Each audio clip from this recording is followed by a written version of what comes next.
μαλλιά κοράκου χρώμα. Τα μέμιζε ο αγέρας τα ζερβά. Σας αγαπούσα πάντοτε και τώρα. Η δόλια μου η καρδιά στενάζει και πονά. Σας αγαπούσα πάντοτε και τώρα. Η δόλια μου η καρδιά στενάζει και πονά.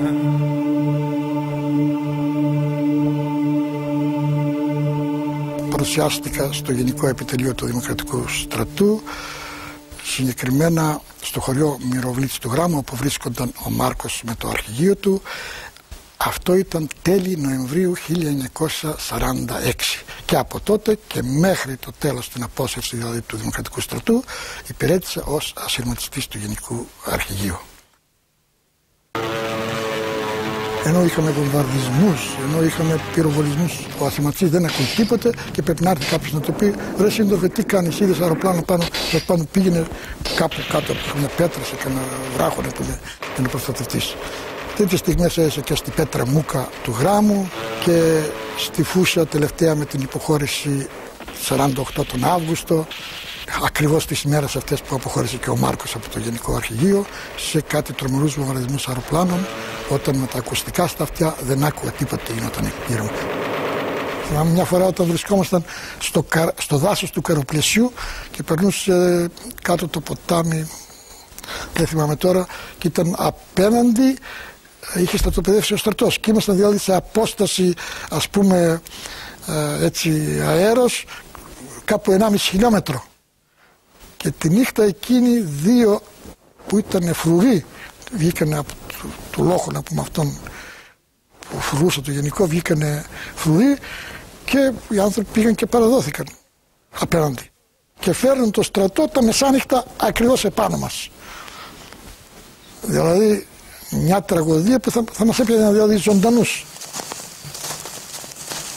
Ήτανε στο διπόταμο της Περχιάδας, όταν ύστερα από πορεία 2 ημερονύχτια και πεινασμένοι φυσικά φτάσαμε έξω από αυτό το χωριό, μια κοιλάδα, ένα όμορφο δροσερό ποτάμι κυλούσε, πολλά πλατάνια, δάση και πολλές χιλιάδες αηδόνια. Ήταν κάτι.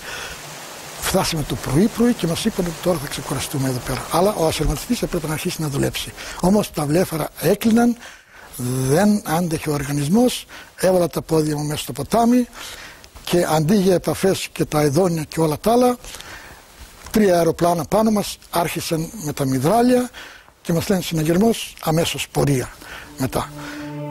Ήταν όμως κάτι που πρώτη φορά το δοκίμασα στη ζωή μου, όταν εξαντλούνται όλες πια οι δυνάμεις και λες για μια στιγμή δεν με παίρνει καμιά σφαίρα τουλάχιστον να τελειώσουν όλα αυτά. Πάει καιρός που έβγαινε στους δρόμους.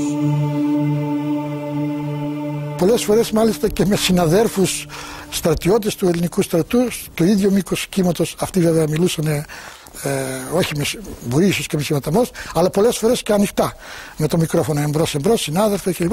Είχαμε αυτό να κάνουμε και συζήτηση, γιατί εγώ παρουσιαζόμουν και εγώ συνάδελφος τους και μου λέει πού βρίσκεσαι συνάδελφε κλπ. Έλεγα κάποιο ύψομαι και κοντά, νόμιζα ότι είμαι και εγώ από το στρατό. Και πολλές φορές μάλιστα ένα βράδυ μετά τα μεσάνυχτα κάναμε και αρκετή κουβέντα μένω, χωρίς βέβαια, και έτσι τέλειωσε αυτή. Νόμιζα ότι και εγώ είμαι τέλος πάντων από το στρατό. Λέγαμε τα πάθη μας έτσι συμβολικά. Τα Χριστούγεννα του 1947 μαζί με το Γενικό Αρχηγείο ως ασυρματιστής πάντα βέβαια βρέθηκα στη μάχη της Κόνιτσας και μάλιστα στο ύψωμα Μαρία. Και πάλι χειμώνας, πάλι χιόνια, κρυοπαγήματα και όλα αυτά. Αυτό όμως θυμάμαι έντονα εκεί είναι το πέρασμα δηλαδή των πολλών εκατοντάδων τραυματιών και τις φωνές τους, τις πρακτικές όταν τους πήγαιναν μάλλον για την Αλβανία ως τραυματίες. Τον Ιούνιο του 1948 ακριβώς όταν άρχισαν οι μεγάλες επιχειρήσεις του Γράμμους. Εμείς σαν ασυρματιστές είχαμε σε καμιά ελεύθερη στιγμή να ακούμε και ραδιόφωνο, να ακούμε ειδήσεις και Αθήνα και λοιπά, και άλλους σταθμούς, να πούμε, αν ήξερες και μια γλώσσα βέβαια. Θυμάμαι λοιπόν όταν ακούσαμε εκείνο το την περιβόητη απόφαση της Κομιντέρν για τη σύγκρουση Τίτο-Στάλιν και για την ανακήρυξη, να πούμε, της Ιουγκοσλαβίας, και ο Τίτο, έτσι όπως την χαρακτήρισαν, να πούμε, ως φασιστικό κράτος κλπ. Επειδή είχα ζήσει εγώ στη Ιουγκοσλαβία, στο Βελιγράδι, και βέβαια είχαμε επίγνωση όλοι ότι τέλος πάντων χωρίς να έχεις πλάτες, χωρίς να έχεις να ακουμπήσεις κάπου, δεν μπορείς να κάνεις αγώνα, παρόλα αυτό που δεν λέγονταν επίσημα. Αυτή τη στιγμή εγώ έπαθα, να σας πω, σοκ, και είπα ότι τίποτα δεν γίνεται τώρα. Τέλη Αυγούστου 1949, πάντα με το Γενικό, τις μέρες αυτές, τις τελευταίες δηλαδή, στο Γράμμο, και η αποχώρηση του Γενικού προς την Αλβανία έγινε ακριβώς από το Γράμμο.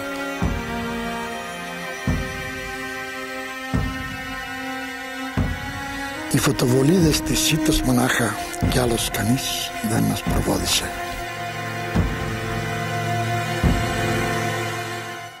Από το στρατόπεδο, συγκεκριμένα εκεί που βρισκόμουν εγώ, κάπου δίπλα στο Ελβασάν, ένα βράδυ, μόλις νύχτωσε, ήρθαν φορτηγά αυτοκίνητα και μας λένε τα πράγματά σας και στα φορτηγά. Η πρώτη μου σκέψη ήταν ότι οπωσδήποτε θα γυρίσουμε ξανά. Πάμε για την Ελλάδα. Θα αρχίσει, δηλαδή το σύνθημα αυτό που ακούγαμε κάθε μέρα, το όπλο παραπάνω, διότι δεν ξέραμε πού πάμε. Τέλος πάντων, μας φόρτωσαν στα φορτηγά αυτοκίνητα και προχωράμε νύχτα. Κανένας δεν ξέρει. Αλλά ορισμένοι που είχαν περάσει, ξέρω εγώ, και ήξεραν την κατεύθυνση, λοιπόν, το Ελβασάν είναι εδώ, εμείς πάμε αριστερά, επομένως πάμε προς Τύρανα, έδιναν κάποια σημεία, βέβαια, όχι πολύ και πολύ βέβαια, και τελικά περάσαμε μέσω Τυράννων και φτάνουμε στο Δυράχιο.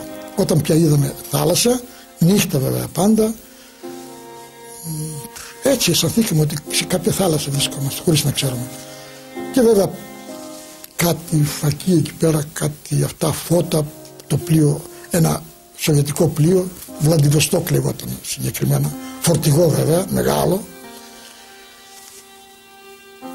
Και αυτοί που μπήκαν πρώτοι, άντε σύντομα περνάτε, πηδάτε από τα αυτοκίνητα και μέσα στο πλοίο.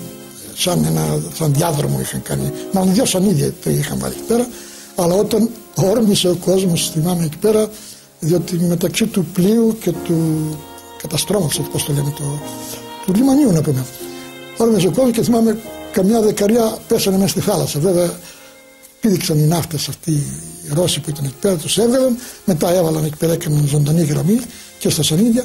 Έτσι μπήκαμε στο πλοίο. Μπήκαμε και αναχώρησε το πλοίο.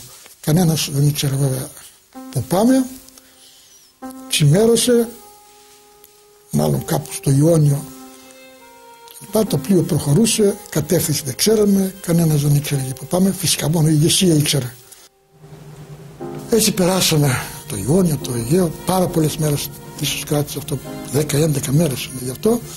Περάσαμε το Αιγαίο, τα Δαρδανέλια, Κωνσταντινούπολη.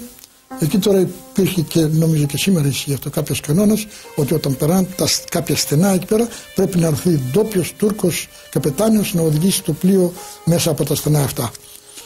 Εμείς αυτό το πήραμε χαμπάρι μόνο από τη φασαρία που ακούγαμε πάνω, νύχτα βέβαια πέρασε οπωσδήποτε. Ήρθε ο Τούρκος, ήταν σκεπασμένο με αδιάβροχα όλο το πλοίο.